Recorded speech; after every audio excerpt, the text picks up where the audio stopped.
साथीहरू नमस्ते। तपाईहरुलाई हाम्रो YouTube च्यानल टेक गुरुमा स्वागत छ।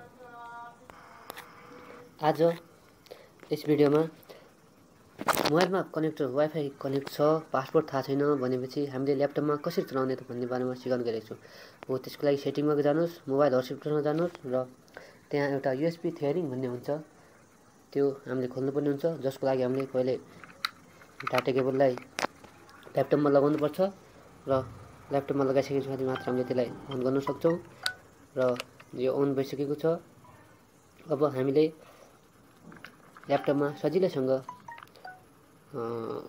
चलाउन सक्नेछौं नेट। अब हेर्नुस्, यता इन्स्टलिङ भइरहेछ, नेटवर्क कनेक्ट भइरहेछ। हामीले लोकल एरिया नेटवर्क निरको संकेत हेर्न सक्छौं। अलि स्लो चलिरहेछ मेरो ल्यापटप पुरानो भएको हुनाले हैन, अनि राम्रै चल्छ, फास्टसँग चल्छ। होम नेटवर्कमा क्लिक गर्नुस् र होम नेटवर्कमा क्लिक भइसकेपछि अब उता क्लिक भइरहेको हुन्छ। त्यसैगरी म गुगल पनि खोल्छु, यसलाई क्लोज गरिदिनुस्। म गुगल पनि खोल्छु, गुगल सर्चमा क्लिक गरे मैले।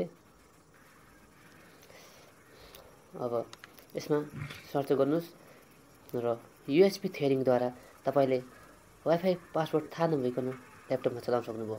हजुर, तपाईको मोबाइलमा विशेष गरी यो तपाईलाई पासवर्ड दिया छैन, तपाईको मोबाइलमा पासवर्ड हान्दिया छ तर तपाईलाई पासवर्ड थाहा छैन। यदि तपाईलाई ल्यापटपमा पनि चलाउन मन लाग्यो अथवा ल्यापटपद्वारा काम गर्ने भने कसरी गर्ने त भन्नुको लागि यो बनाइएको हो। हजुर, USB थियरिङद्वारा चलाउन सकिन्छ। हजुर, मैले YouTube सर्च गरे, हेर्नुस् YouTube चल्छ। अब यसद्वारा सजिलैसँग यहाँ USB थियरिङ अन हुनुपर्छ। यसरी यो निलो ब्लु आइकन अन भएको छ, यसरी अन हुनुपर्छ। YouTube अनि अरु साइटहरु जे पनि हामी खोल्न सक्छौं। हेर्नुस् साथीहरु, YouTube पनि खुलिसकेको छ।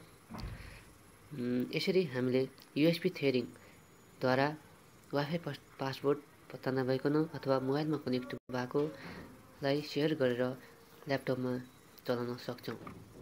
हवस् त, धन्यवाद। यस्तै भिडियोहरुको लागि हाम्रो च्यानललाई सब्स्क्राइब गर्न चाहिँ नभुल्नुहोला। धन्यवाद।